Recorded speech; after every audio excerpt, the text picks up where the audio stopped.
जय श्री महाकाल। नमस्कार दर्शकों, आज मैं आपको माँ तारा साधना का सच्चा अनुभव बताऊंगा।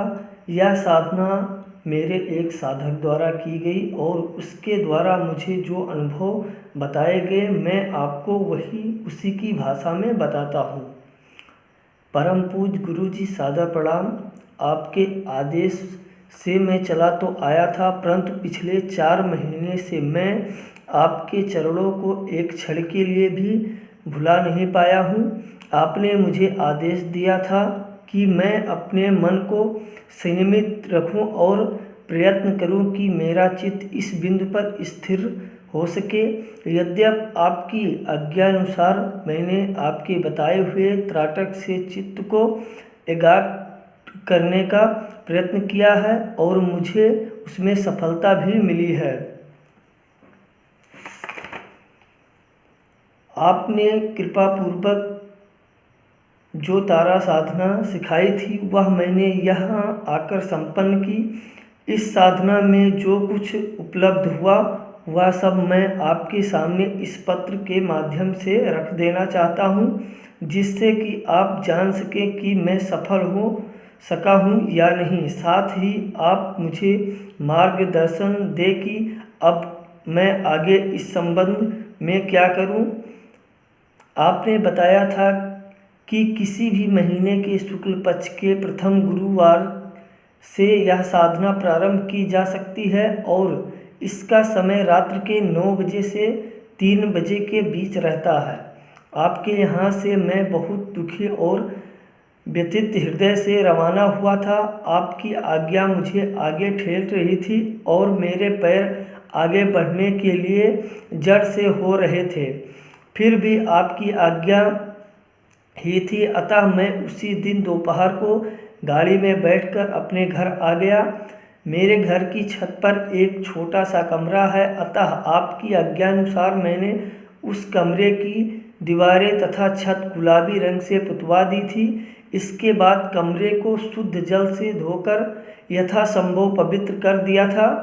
कमरे में लकड़ी का 2 फुट लंबा और 2 फुट चौड़ा तख्ता रख दिया था, जो कि जमीन से 6 फीट ऊंचा था। उस पर गुलाबी कपड़ा बिछा दिया था और उसके सामने गुलाबी रंग का ही आसन बिछा दिया था, जो कि सूती था।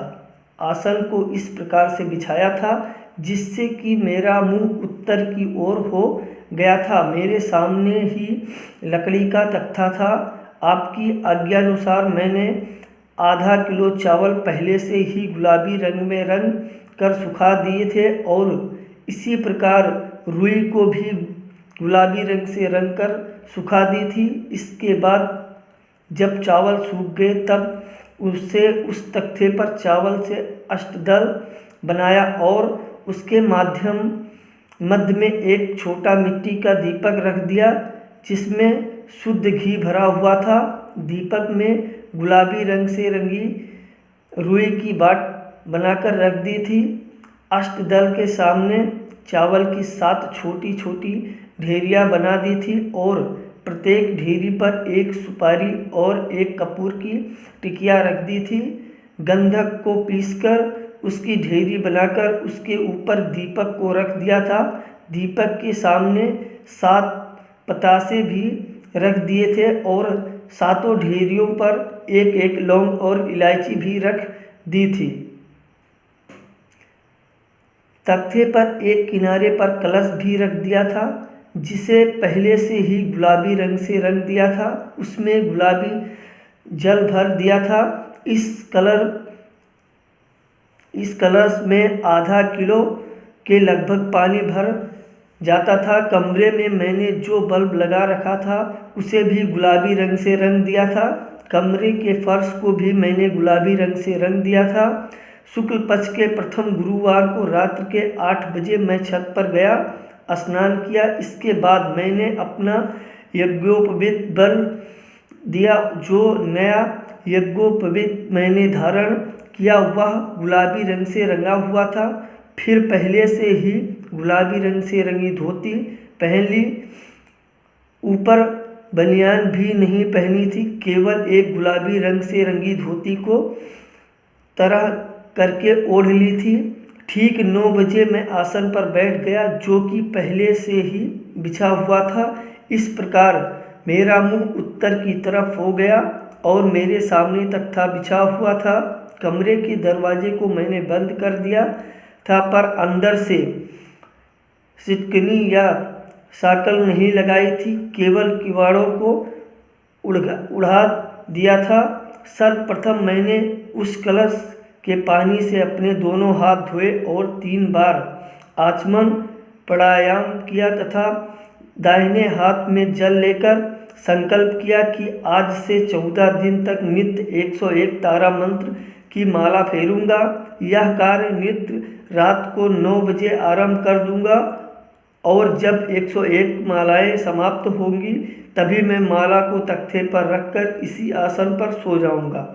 दिन में एक समय भोजन करूंगा, दिन को नींद नहीं लूंगा, खाट पर नहीं सोऊंगा, ना नौकरी या व्यापार के काम से कहीं जाऊंगा और ना असत्य बोलूंगा। इसके साथ साथ मैं इस अनुष्ठान के दौरान किसी प्रकार का लेन देन या व्यापारिक कार्य भी नहीं करूंगा तथा पूर्ण ब्रह्मचर्य के साथ रहूंगा।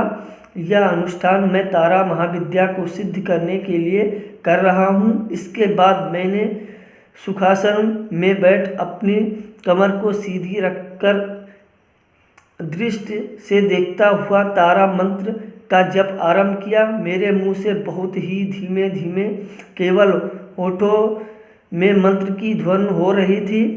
आपने मुझे निम्न मंत्र बताया था जिससे मैंने निरंतर जप किया था और नित्य 101 मालाएं पूरी की थी। एक माला में 108 मन के थे और मैंने रुद्राक्ष की माला का प्रयोग किया था। मंत्र ओम तारा तुरी स्वाहा का जप निरंतर कर रहा था। इस प्रकार लगभग 10 दिन बीत गए, किसी प्रकार की कोई समस्या नहीं आई। अनुष्ठान निर्विघ्न चल रहा था, परंतु 11वें दिन मैं नियमानुसार 9 बजे जब आरंभ करने बैठा तो ऐसा लगा जैसे मेरे पास में से कोई निकल गया हो। एक सनसनाहट सी अनुभव हुई, मेरा शरीर अचानक रोमांचित सा हो गया। फिर भी मैं आसन पर बैठा रहा और मंत्र का जाप करता रहा, परंतु रात 12 बजे के लगभग एक जोरों का पत्थर किवाड़ से टकराया और बड़े जोर की ध्वनि हुई। मैं बैठा हिल गया।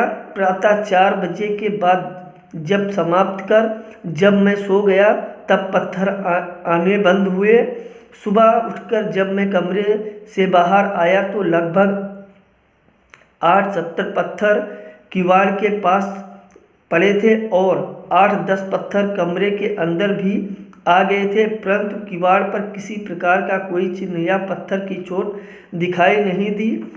मैंने नीचे अपनी पत्नी और बड़े पुत्र से पूछा तो उन्होंने भी उत्तर दिया कि रात को हमें किसी प्रकार की कोई आवाज़ नहीं सुनी। मैं आश्चर्यचकित था क्योंकि जब भी पत्थर किवाड़ से आकर टकराता तो मुझे ऐसा सुनाई पड़ता जैसे पास में ही कोई छोटा मोटा बम फट गया हो। 12वें दिन रात को मैं पुनः साधना कार्य में बैठा तो रात्रि के लगभग 11 बजे मुझे जोरों से प्यास लगी। इससे पहले ऐसी तीव्र प्यास कभी नहीं लगी थी। आपने निर्देश दिया था कि जब प्रारंभ करने के बाद और जब तक उस दिन का जब समाप्त न हो जाए तब तक आसन से हिलना भी नहीं चाहिए, चाहे प्यास लगे या लक्षणका हो। आपकी आज्ञा मुझे स्मरण थी, परंतु उस दिन प्यास इतनी जोरों से लग रही थी कि मुझे ऐसा अनुभव हो रहा था कि यदि मैंने पानी नहीं पिया तो मैं प्यासा ही समाप्त हो जाऊंगा। पर फिर भी मैं आसन पर बैठा रहा। रात्रि के 2 बजे मुझे जोरों से बुखार सा अनुभव हुआ। ऐसा लग रहा था जैसे 105 डिग्री बुखार आ गया हो, पर बुखार की अवस्था में भी मैंने अपने आप पर नियंत्रण बनाए रखा और 101 मालाएं पूरी करके ही सोया। सुबह जब उठा तो मेरा सिर भारी था और चक्कर आ रहे थे। यह आपके चरणों की ही कृपा थी कि मैं ऐसी भयानक स्थिति में भी अपने आप को नियंत्रण में रख सका। यदि मैं त्राटक का अभ्यास न किया होता तो उस समय मैं निश्चित ही बेहोश हो जाता। मैंने फिर भी अपना जपकार चालू रखा। वह प्रातः 4 बजे तक मेरे सीने पर पाँव से चोट करती रही और मुझे कुछ ऐसा लग रहा था कि वह मेरे शरीर से मांस नोच नोच कर स्वादपूर्वक खा रही हो। मैं स्वयं अपने शरीर के उधड़े हुए चमड़े को अनुभव कर रहा था और जब वह शरीर से मांस नोचती तो भयानक वेदना का अनुभव होता। 4 बजे जब मैंने 101वीं माला पूरी की, उस समय तक मैं लगभग बेहोश हो चुका था। उसके बाद वहीं पर लुढ़क गया। जब मेरी आँख खुली तब प्रातः के 8 बजे थे। मैं एकदम से हड़बड़ाकर उठ बैठा। मेरा शरीर पसीने पसीने हो रहा था। मैं अपने शरीर पर नज़र डाली तो कहीं से भी मांस नोचा हुआ नहीं दिखाई दिया। मेरे मुंह से खुशी की चीख निकलते निकलते रह गई और मुझे पहली बार व्यतीत आनंद हुआ कि मेरा शरीर स्वस्थ है और कहीं से भी चमड़ी फटी हुई या मांस नोचा हुआ नहीं है। दिन भर मुझे हल्का सा बुखार रहा और भयभीत सा पड़ा रहा। रात्र को मैंने जो दृश्य देखा था उसको स्मरण करते ही पूरा शरीर थरथरा उठता था।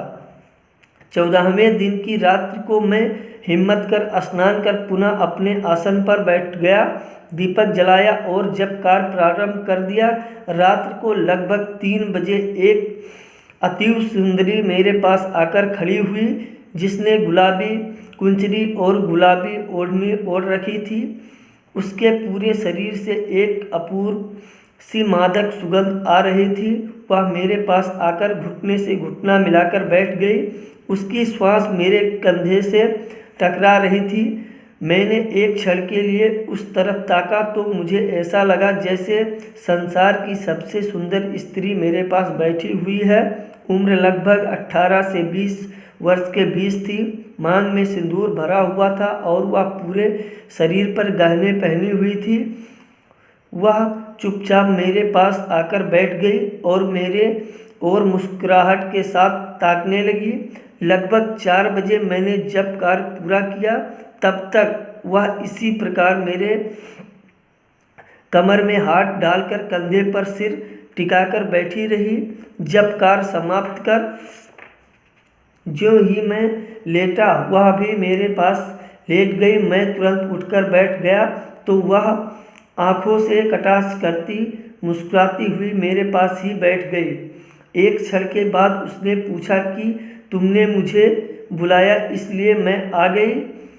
आपने मुझे क्यों बुलाया है? मैंने कहा कि आपको इसलिए बुलाया है कि मेरे जीवन में आप सहायक बनी रहें। उसने पूछा कि मैं माँ के रूप में सहायक रहूं या प्रेमिका के रूप में। मैंने उत्तर दिया कि माँ के रूप में मैं आपसे कुछ भी प्राप्त नहीं कर पाऊंगा। मैं आपको प्रेयसी रूप में ही प्राप्त करना चाहता हूँ, पर उसमें किसी भी प्रकार की वासना न हो। वह मुस्कुराकर, वास्तव में ही वह अत्यंत सुंदर थी। इतनी सुंदर स्त्री इससे पूर्व मैंने अपने जीवन में नहीं देखी थी। उसकी मुस्कुराहट में एक अजीब सा आकर्षण था जो कठोर से कठोर साधक को भी गुमराह कर सकता है। उसने कहा, मैं प्रेयसी के रूप में रहने को तैयार हूँ, पर क्या तुम मुझे संतुष्ट कर सकोगे? मैंने उत्तर दिया कि वासनात्मक रूप से आपका मेरा संबंध नहीं रह सकता। आपकी मैंने साधना की है। आप प्रेयसी रूप में मुझे नित्य धनराशि प्रदान करें, जिससे कि मैं अपने जीवन को सुखपूर्वक व्यतीत कर सकूं। उसने कहा, मैं प्रसन्न हूं और तुम प्रेमी हो, अतः तुमने जो कुछ भी मांगा है मैं उसे पूरा करूंगी। और ऐसा कहती हुई वह मंदगति से मुस्कुराती हुई कमरे से बाहर निकल गई। सुबह 7 बजे मेरी आँख खुली तो मैं उठ बैठा। कमरे में मेरे अलावा और कोई नहीं था। परंतु जहाँ मैं सोया था वहाँ सिर के नीचे सोने का टुकड़ा पड़ा हुआ था जो लगभग 2 किलो वजन का था। मुझे ऐसा लग रहा है कि मेरा तारा साधना सफल हुआ है, जिसके परिणाम स्वरूप मुझे आर्थिक लाभ हो रहा है। आपने मुझे बताया था कि जीवन भर इसी प्रकार से आर्थिक लाभ होता रहेगा।